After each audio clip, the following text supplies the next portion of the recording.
In 1974, India tested its first atomic bomb. Pakistan trained fighters to ignite rebellion in Kashmir. In May, a firefight broke out, leaving casualties on both sides.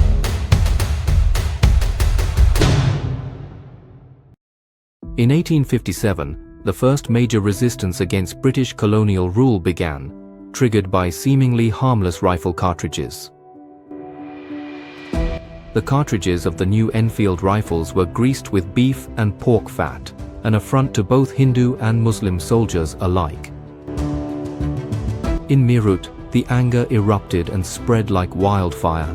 The rebels marched to Delhi and declared the last Mughal emperor, Bahadur Shah Zafar, as the leader of the uprising. The uprising quickly spread to Kanpur, Lucknow, and other cities. But the British reaction was merciless. Villages were burned down. Thousands of insurgents were publicly hanged. The British press cynically spoke of civilizing violence. In the end, the uprising was crushed, but the spirit of resistance was born. Bahadur Shah Zafar was exiled. Delhi was devastated. The British Empire took direct control over India in 1858. The divide and rule principle became the state doctrine: divide, not unite. Hindus against Muslims, all for control. The uprising of 1857 was not a war against religion but for dignity and self-determination. Women fought alongside, children died, temples were looted, and yet the memory lives on. In the decades following 1857, British rule consolidated, but new forms of Indian identity also emerged. In 1875, Dayananda Saraswati founded the Arya Samaj, a reformist movement that called for a return to the Vedas. It linked religion with national pride. Simultaneously, other Hindu groups were founded that increasingly distanced themselves from Muslim communities. In the cities, religious cultural milieus formed. The colonial power deliberately promoted this separation. In 1905, everything came to a head. The British divided the province of Bengal into a Muslim East and a Hindu West. It was a classic divide and rule tactic. The protests were fierce and initially united Hindus and Muslims. Rabindranath Tagore composed Amar Sonar Bangla as a symbol of unity. But at the same time, separatism strengthened on the Muslim side. The Muslim League was founded in 1906 as a response to the growing Hindu nationalism. The subcontinent was not only occupied but divided. The intellectual climate was poisoned. The seed of partition was planted. Listen to a nationalist spokesperson from that time. We will no longer plead. We will demand.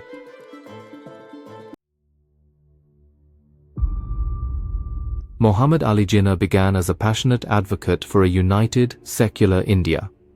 As a lawyer at the Bombay High Court and a member of the Indian National Congress, he long served as a mediator between Hindus and Muslims. In 1916, he signed the Lucknow Pact, which was intended to secure joint political representation. But the world was changing. Mahatma Gandhi entered the scene with his non-violent mass movement. Jinnah saw this as street politics rather than constitutional work. His skepticism grew. The religious mobilization made him uneasy. In the 1930s, Hindu nationalism gained strength. The Muslim League came under pressure. The Congress Party increasingly ignored Muslim concerns. In 1937, the Muslim League lost almost all provincial elections. Jinnah felt marginalized. In 1940, he formulated the two-nation theory in Lahore. Hindus and Muslims were two distinct nations. The foundation of Pakistan was laid. The mediator had become a divider. Jinnah was not a fanatic, but a realist. But his vision was definitive, a separate state.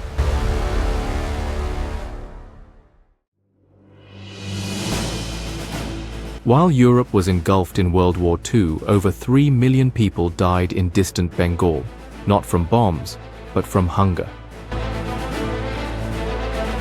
1943 was not a year of crop failure. It was a year of political coldness. Winston Churchill had rice reserves delivered to Europe to supply British troops. At the same time, grain was destroyed in India to prevent Japanese invasions. Prices exploded. Farmers became beggars. Mothers sold their children for a handful of rice. In Calcutta, corpses lay on the streets. The British administration watched. The Indian national movement was horrified. Subhash Chandra Bose used the crisis to strengthen his Indian army with Japanese help.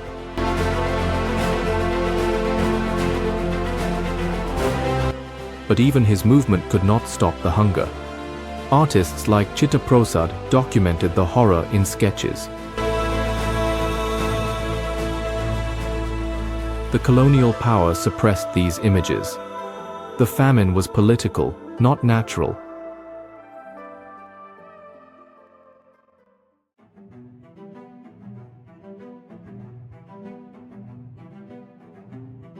In the summer of 1947, a British lawyer drew a line through the heart of a subcontinent. Cyril Radcliffe had never set foot on Indian soil before. Within just 5 weeks, he was tasked with dividing British India. Religion was the main criterion. Hindus to India, Muslims to Pakistan, that was the theory. The reality was a nightmare. Villages were split, rivers turned into death traps. No one knew on which side they would end up.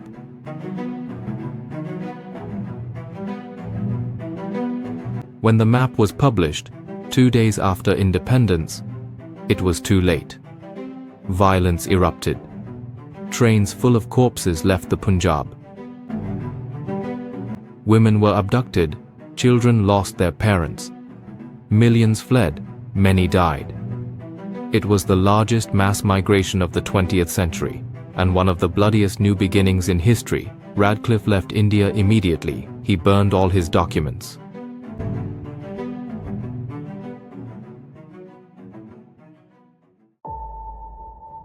On August 15, 1947, 2 new nations were born, India and Pakistan. But instead of celebrations, fear reigned. Overnight, flags, laws, and neighbors changed. Hindus and Sikhs fled from West Pakistan. Muslims from India. Corpses lay on the streets. The state was overwhelmed. Gandhi fasted against the hatred, but he could not stop the flood. It was not a peaceful transition, but a collective trauma. Families were torn apart. Identity became a matter of survival. Millions lived in camps. The price of freedom was blood. The scars remain to this day. Listen to a woman who fled with nothing but a cloth.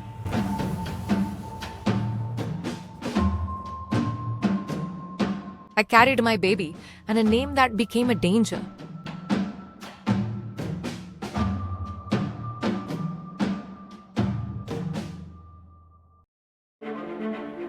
Barely had the partition been completed when the first war between India and Pakistan broke out. The bone of contention. Kashmir. The principality was predominantly Muslim but had a Hindu Maharaja. Hari Singh hesitated with the accession. When Pakistani-supported tribes invaded, he asked India for help. In return, he signed the accession to India. Indian troops landed in Srinagar. A bitter war followed. In 1949, the UN mediated a ceasefire. The line of control was established. But the conflict was not resolved, only frozen. Kashmir became a symbol for pain and power claims. The wound bleeds to this day. After the partition, Gandhi traveled tirelessly throughout the country. He tried to save what remained, humanity. In Calcutta and Delhi, he fasted for peace. He spoke with murderers and martyrs. He called for forgiveness. But not everyone forgave him.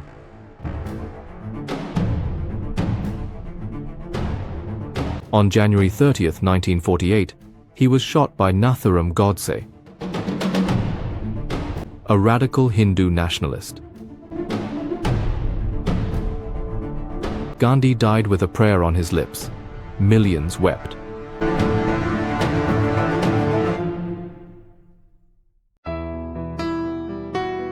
Behind the official talks, an invisible war raged ever since the partition, the war of spies. RAW, India's foreign intelligence agency, and ISI, Pakistan's military intelligence service, operated from the shadows. Both sides built intricate networks. Agents changed identities as easily as changing clothes. Punjab, Kashmir, even Europe became playgrounds for covert operations. India used RAW to support the Mukti Bahini in what would become Bangladesh. Pakistan trained fighters to ignite rebellion in Kashmir, kidnappings, disinformation, sabotage. The Cold War had its South Asian front. Some spies became legends. Others died nameless.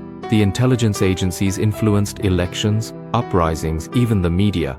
Rarely does a single truth exist. Stories contradict each other, but the traces remain, and they're soaked in blood.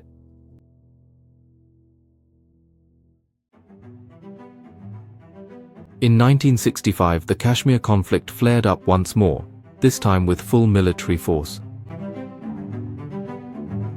Pakistan launched Operation Gibraltar, a covert infiltration involving thousands of fighters. India struck back, deploying tank battalions into Sialkot and launching airstrikes. For the first time in history, both nations faced each other in an all-out war. The Battle of Asal Uttar became legendary, but the suffering of civilians was immeasurable. Villages were evacuated, fields set ablaze. The UN brokered a ceasefire in Tashkent. The status quo was restored, but nothing was won. Trust, however, was lost. Only death emerged victorious.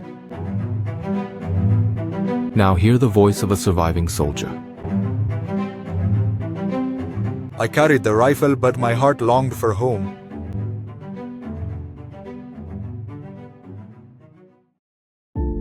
In 1971, Pakistan split, and a new nation emerged, Bangladesh.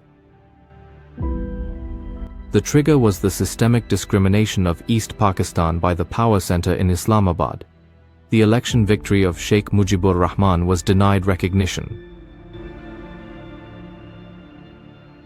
A brutal military crackdown began in Dhaka. Tens of thousands were killed. Millions fled to India. Delhi intervened militarily. Within 2 weeks, Pakistan surrendered. 93,000 soldiers were taken prisoner by India. Bangladesh was born. But the price was immense. Rape, massacres, and scorched villages marked the road to freedom.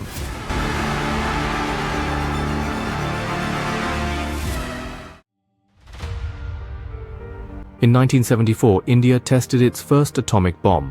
The smiling Buddha was a show of strength and a warning. Pakistan didn't respond with a test, but with acquisition. In the 1980s, Abdul Qadir Khan built a global nuclear procurement network. South Africa, Libya, North Korea, everyone was invited to the game. The CIA knew and allowed it to happen. The Cold War provided cover. Pakistan was a frontline ally against the Soviets. In 1987, a US satellite detected a mysterious explosion in the Kalahari Desert. Suspicion fell on Pakistan and South Africa. Now hear from a scientist in Kahuta. We built weapons without thinking about civilians.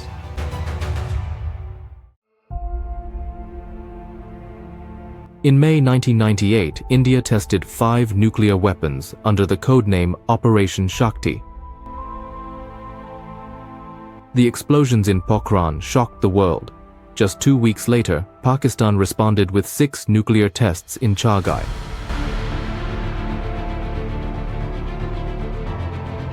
The subcontinent had become a nuclear-armed zone. Nationalist celebrations erupted, but the world watched in fear. Sanctions followed swiftly. Diplomats rushed to Delhi and Islamabad. The doctrine of mutual deterrence was born. But both nations soon developed tactical nuclear weapons. Nuclear armament became a matter of prestige and of security. People feared that every conflict could spark a nuclear war.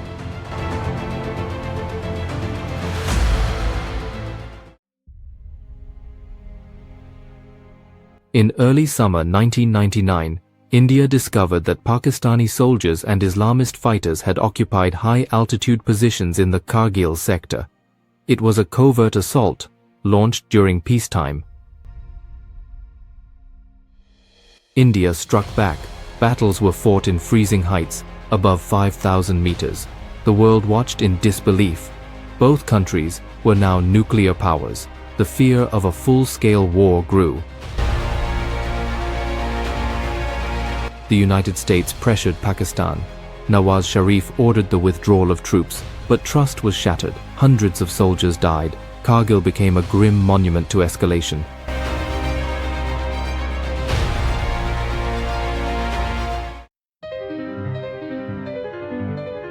On November 26, 2008, 10 armed men arrived in Mumbai by boat.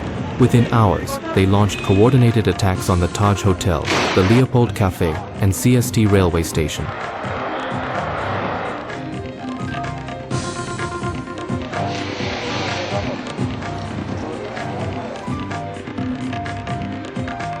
Over 170 people were killed. India's security system was overwhelmed. The attack unfolded live on television. Only one attacker was captured alive, Ajmal Qassam. He claimed to have been trained in Pakistan by the group Lashkar-e-Taiba. The links to ISI remained contested.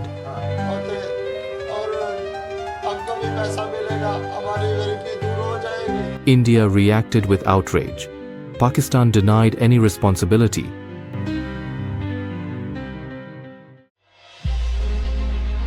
After Kargil and Mumbai, Kashmir remained the epicenter of crisis.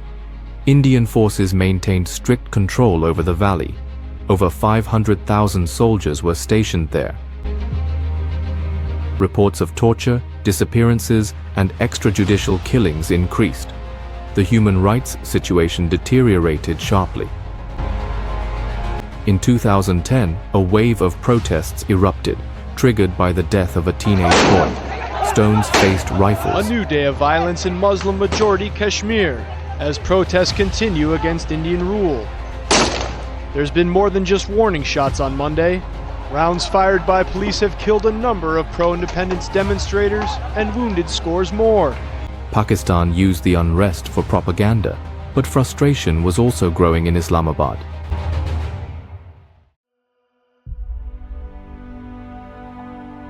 In 2016, Pakistan arrested former Indian Navy officer Kulbhushan Jadhav, accusing him of espionage. He was awarded by a military tribunal. Pakistan had said all along that after it was established beyond doubt that he was a senior naval officer working for the Research Analysis Wing, which is the premier Indian intelligence agency, and that he was involved and had confessed to carrying out deadly attacks in Balochistan, which led to the killing of hundreds of people. So, a military court sentenced him to death. India claimed he had been kidnapped and demanded consular access. The case reached the International Court of Justice in The Hague. Both countries turned the case into a tool of propaganda. For Pakistan, he was proof of Indian infiltration. For India, he became a symbol of denied justice. The ICJ halted the execution, but Jadhav remained imprisoned.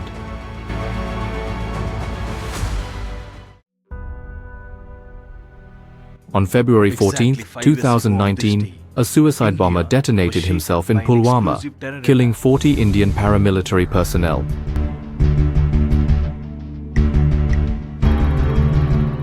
A 20-year-old suicide bomber from Pakistan-based terror outfit Jaish-e-Mohammed rammed an explosive laden vehicle into the convoy of the CRPF, killing at least 40 Jawans on the Srinagar-Jammu National Highway. The Islamist group Jaish-e-Mohammed claimed responsibility. India accused Pakistan of harboring and supporting the attackers. 10 days later, India launched an airstrike on Balakot, inside Pakistani territory. A terrorist camp was reportedly destroyed. Pakistan responded with its own airstrikes, capturing an Indian pilot. And now coming over to some specifics. Which aircraft you were flying? I'm sorry, Major.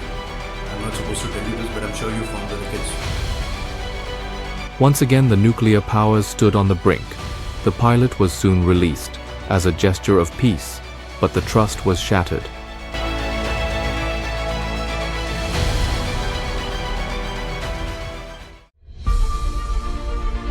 In August 2019, the Indian government revoked Article 370 of the Constitution, stripping Kashmir of its special status. As the government proposed to revoke the special status enjoyed by Jammu and Kashmir. Chaotic scenes in Parliament, as you can see. Home Minister Amit Shah making the announcement. Massive protests happening there. Article 370, which gives Jammu and Kashmir more autonomy than any other Indian state, is sensitive. The region was split into 2 union territories. Thousands were detained preemptively. For months, schools and businesses remained closed. Pakistan strongly protested. The United Nations expressed concern. India's government spoke of integration. Critics called it colonization. The voices of ordinary Kashmiris went largely unheard.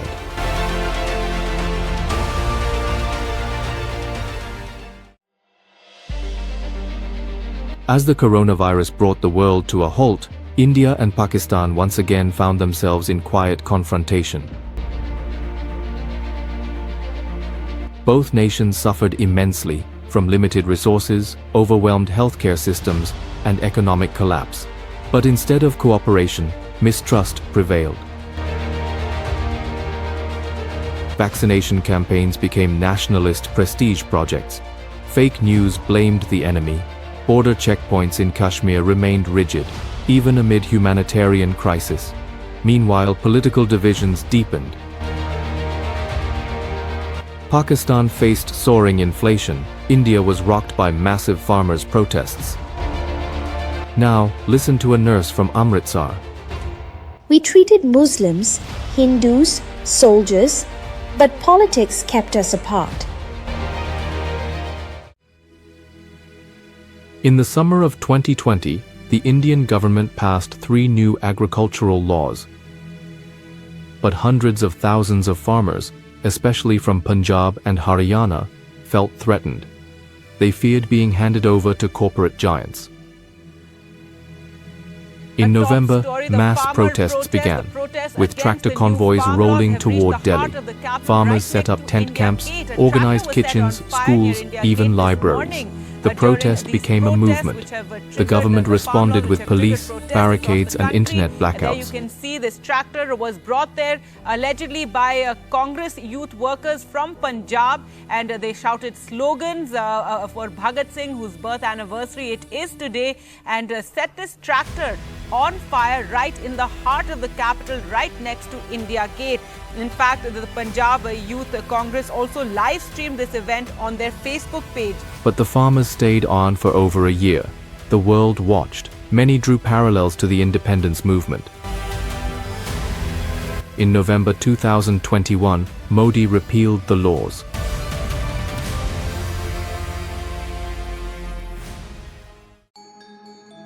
In August 2021, the United States withdrew from Afghanistan and the Taliban took over Kabul.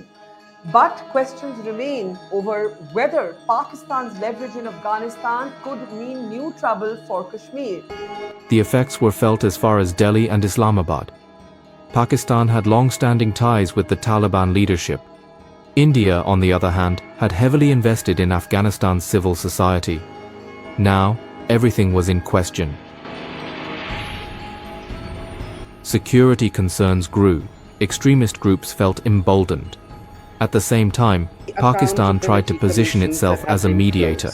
You have no Human Rights Commission, you have no Women's Commission, you have no Vigilance Commission, you have no watchdogs against corruption, and indeed, even police grievance and reporting cells are not working the way they ought to. India evacuated its personnel and lost geopolitical ground. Now listen to an Afghan student living in Delhi. My family fled to India, but my heart stayed in Kabul. 2022 was not a year of open war, but of constant tension.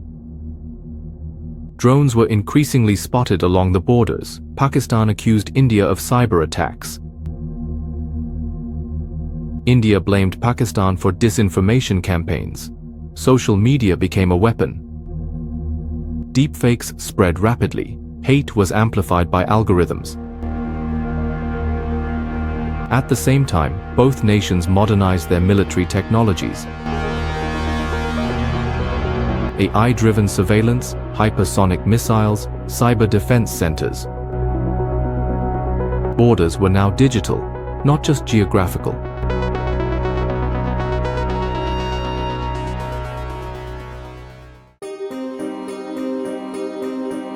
The Indus Waters Treaty of 1960 was long seen as a stabilizing force between India and Pakistan. But in 2023, that stability was under threat. India announced technical changes to its water projects. Pakistan feared a reduction in river flow. Farmers on both sides took to the streets. Climate change worsened water scarcity. India invested in new dams. Pakistan in advanced irrigation systems, but trust was absent. The World Bank, the treaty's mediator, failed to broker a resolution. Which country has to use how much water is delineated perfectly, then why there is a dispute that rises up? So the dispute does not rise directly regarding to sharing of water, it rises due to the construction of projects on this river.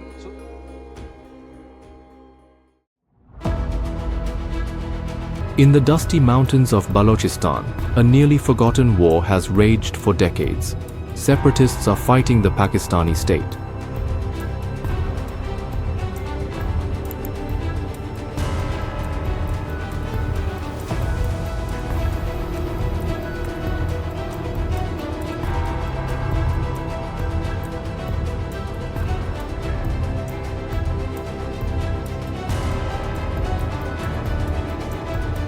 For autonomy or independence. In 2023, tensions flared once again. The army launched large-scale operations. At the same time, more and more activists disappeared. Human rights groups reported secret detention centers and torture. Islamabad calls it terrorism. the Balakot call it liberation. India made no official statements, but suspicions of interference remain.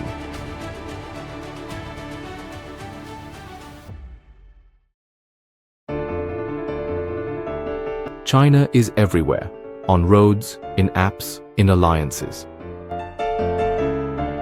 India views the growing influence of the People's Republic with increasing concern.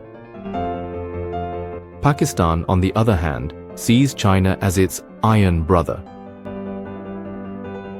The China-Pakistan Economic Corridor, CPEC, runs through disputed territory. India protests, diplomatically and economically. At the same time, India is drawing closer to the United States. In 2024, military exercises, tech partnerships, and joint drills intensified. The subcontinent is becoming a stage for a global power struggle. Now, hear from a geopolitical analyst. India must choose non-alignment or frontline.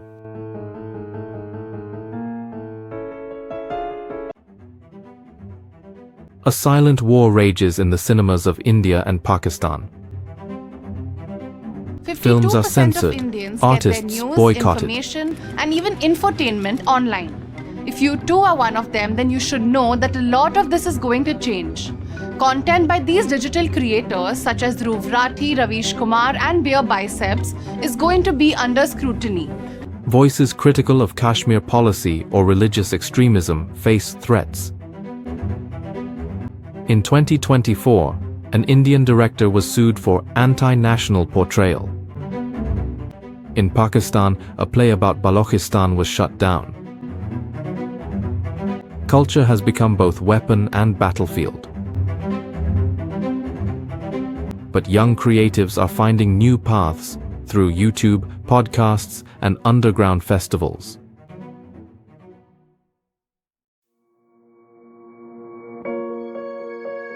In London, Toronto, and Dubai, a different reality of the conflict unfolds. Millions of South Asians in the diaspora carry memories, hopes, and traumas. In 2024, exile groups launched new archives, podcasts, and educational programs. At the same time, divisions emerged. Hindu nationalists clashed with secular activists, pro-Kashmir voices with pro-Delhi supporters. Protests escalated. Flags were burned. The past travels in new forms. Now hear from a second-generation son in Birmingham. I was born in England, but my heart beats in Lahore and Srinagar.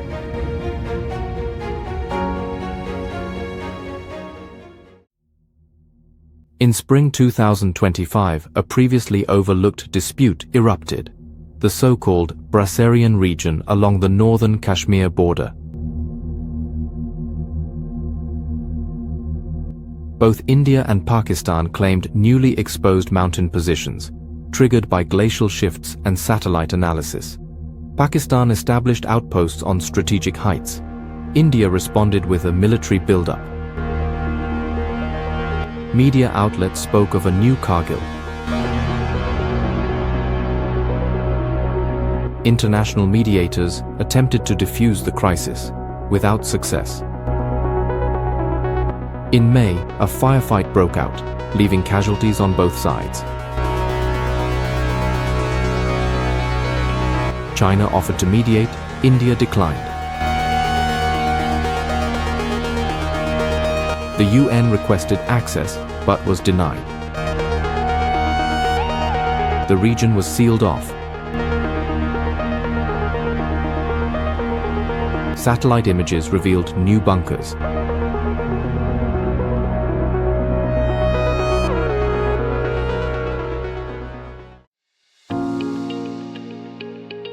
Despite all the conflicts, a new generation is rising on both sides, connected online, globally aware, and oriented toward peace.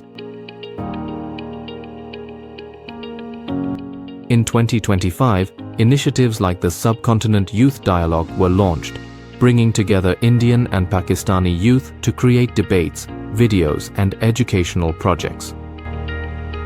Topics included climate change, mental health, and digital ethics.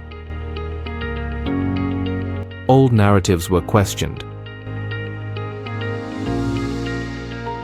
Young activists began demanding an end to the political misuse of history. Of Akhila Bharatiya Vidyarthi Parishad. First of all, Vidyarthi Parishad condemns the move of Revanth Reddy government in auctioning the University of Hyderabad land. You can see from last 3 days, student community of Hyderabad is in the grounds of University of Hyderabad fighting against the dictatorial rule of Revanth Reddy. You might be surprised, without the permission of university, Telangana police has entered the university campus and they have arrested and detained the students of university. At the same time, some organizers faced threats from nationalists on both sides.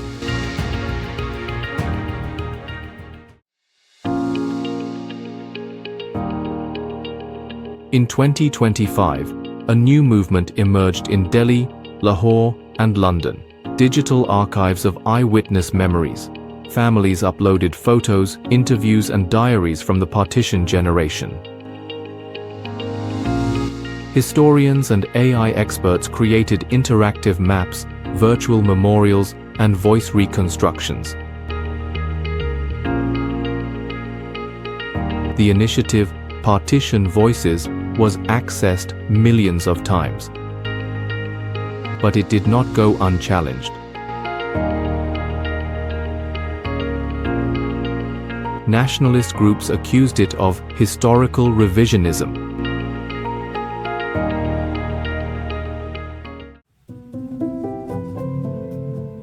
Nearly 80 years after partition, a new question emerges in 2025. What could be possible beyond hostility? Intellectuals, artists, entrepreneurs, and peace activists are imagining visions of a united South Asia, culturally, economically, and environmentally. Across the nation, there's an air of celebration. People were preparing to hunker down and buy essentials due to a looming war. Also, a sigh of relief in Pakistan-administered Kashmir when the news of a ceasefire came through. Many families have moved from here. They didn't have bunkers or proper shelters here, so they had to move out. Now we've heard this news and we welcome it. Some speak of a South Asian common market, others propose a Truth and Reconciliation Commission, modeled after South Africa. The reality remains harsh: border posts, nationalism, military budgets. But ideas are beginning to occupy the space that hatred once filled. This chapter looks ahead.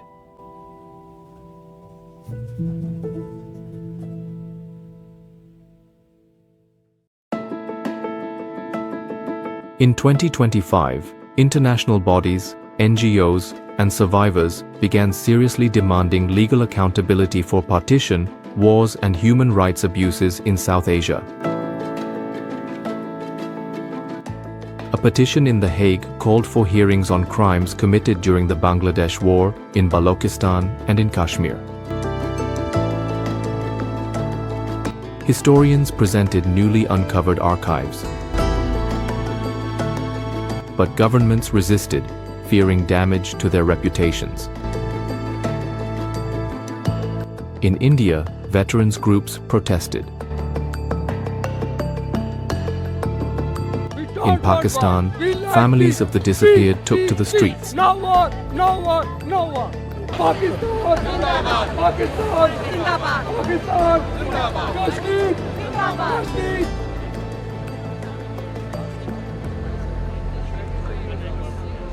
It was both a legal and moral tightrope.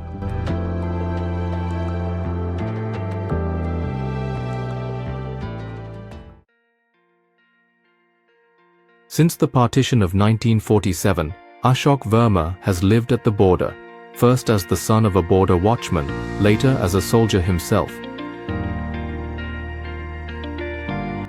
In 2025, he retires.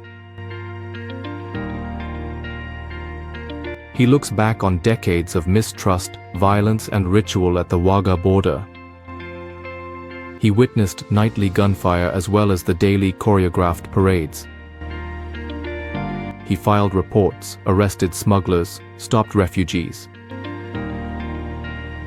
But between the fences, there was also humanity. Pakistani colleagues once tossed over mangoes. Indian soldiers handed back cigarettes. Once he delivered a letter to the family of a fallen enemy. None of it was ever meant to be public. Ashok learned that states need walls, but people need bridges. His children now live in Bangalore and Canada. The border is just a picture in their history books.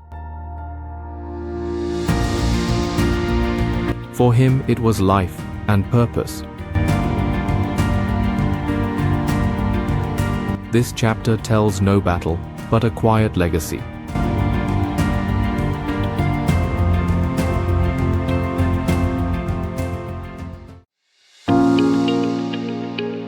Thank you for walking with us through the shadows and stories of South Asia's past. If this journey moved you, please like, share and subscribe. Your support keeps forgotten voices alive and history in motion. Until next time.